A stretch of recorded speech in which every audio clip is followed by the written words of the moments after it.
तो चीन की सेना ने एक बार फिर भारत को धोखा दिया। बातचीत करने गई फौजी टुकड़ी पर हमला किया गया। इस रिपोर्ट में हम आपको दिखाएंगे कि आखिर कैसे चीन की सेना से बड़ी साजिश के तहत हमारे जवानों पर धोखे से हमला कराया गया। क्या थी चीन के इस खेल की पूरी इनसाइड स्टोरी।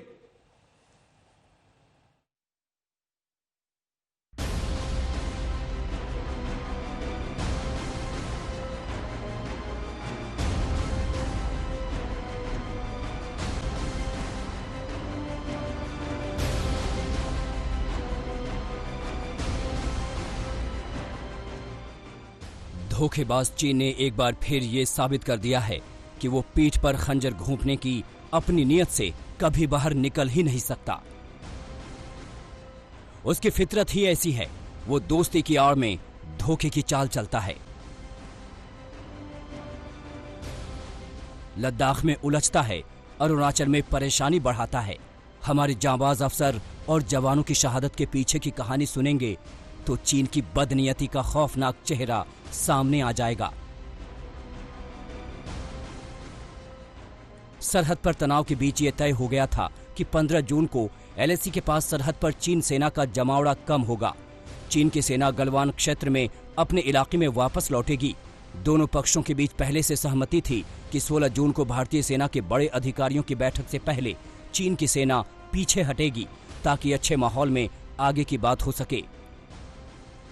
लेकिन इस सहमति के बावजूद जब चीन की सेना में कोई हरकत नहीं दिखी तो 16 बिहार रेजिमेंट के कर्नल संतोष बाबू के नेतृत्व में भारतीय सेना का छोटा दल चीनी पक्ष के साथ बातचीत के लिए गया। चर्चा के दौरान चीनी सेना पीछे हटने के मूड में नहीं दिखी। वो जानबूझकर टाल मटोल करते रहे। खबर है कि इसके बाद चीन की सेना ने भारतीय जवानों को घेर लिया और लाठी पत्थरों और कांटेदार तार से हमला करने लगे। इस भिड़ंत के दौरान एक भारतीय जवान की तुलना में मौके पर चीन के 3 जवान थे। लेकिन इसके बावजूद भारतीय सैनिकों ने अचानक किए गए इस हमले का न सिर्फ डटकर मुकाबला किया बल्कि मुंहतोड़ जवाब दिया। करीब 3 घंटे तक दोनों पक्षों में झड़प होती रही।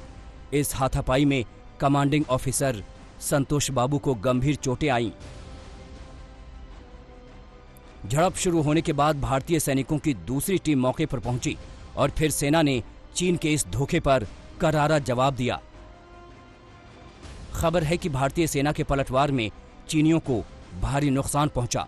सूत्रों के मुताबिक सेना की जबरदस्त जवाबी कार्रवाई में चीन के 43 सैनिक या तो मारे गए या फिर गंभीर रूप से घायल हैं।